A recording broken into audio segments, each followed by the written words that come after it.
Amis du jour, chalutations.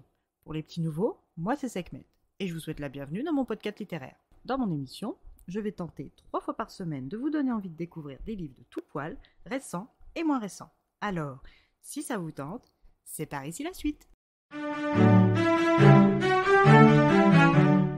Aujourd'hui, je vais vous présenter La maison au bord de la mer céruléenne de T.J. Klune aux éditions de Saxus. Dans ce roman, nous faisons la rencontre de Lucius Barker, la quarantaine bedonnante, agent du ministère de la jeunesse magique depuis 17 ans. Travailleur, méticuleux et capable d'une grande empathie, il travaille comme inspecteur de terrain. Il est en charge d'évaluer les établissements scolaires accueillant des enfants aux capacités magiques. Il effectue ses missions avec la plus grande impartialité, comme son manuel Règles et règlements le lui enseigne depuis ses débuts. Un jour très ordinaire commence pour Lucius par des remarques désobligeantes de sa voisine, Madame Clapper, une pluie battante et à son arrivée au bureau, son voisin, Monsieur Tremblay, pour l'asticoter. Mais aujourd'hui, Lucius a le droit aussi à un bonus.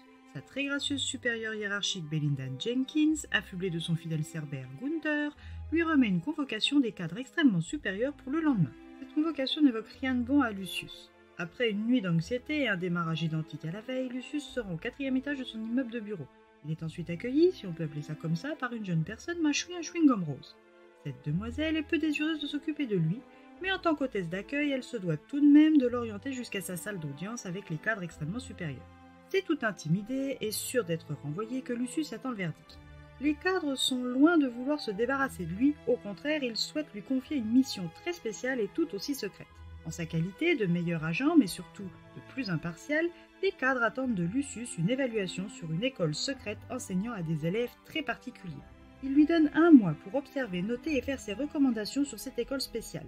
Paré d'un dossier classé top secret niveau 4 et de son billet de train, Lucius part se préparer. Le lendemain matin, 7 heures, chargé de Calliope, son chat et de sa valise, il embarque vers l'île de Marcias. Ayant reçu l'ordre de n'ouvrir le dossier concernant sa mission qu'une fois dans le train, Lucius Barker ne sait pas dans quoi il s'embarque, et la découverte sera de taille. Ces enfants hors normes, même pour le monde magique, lui permettront-ils de rester fidèle à son précieux manuel du ministère, ou au contraire lui apporteront-ils la partialité nécessaire à son épanouissement propre?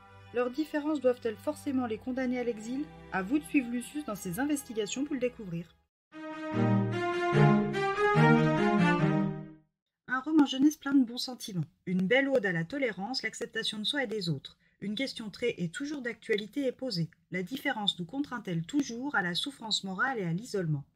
Un roman fantaisie optimiste, touchant, empli de magie et de cœur. Une petite pépite à lire sans modération aucune, peu importe votre âge.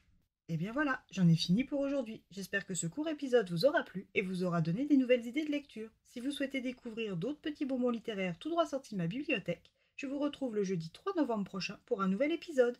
Et si d'ici là je vous manque de trop, n'hésitez pas à me rejoindre sur mon compte Instagram @leslecteurs de Sekhmet, il s'y passe toujours quelque chose. Sur ce, chalut les amis et à la prochaine!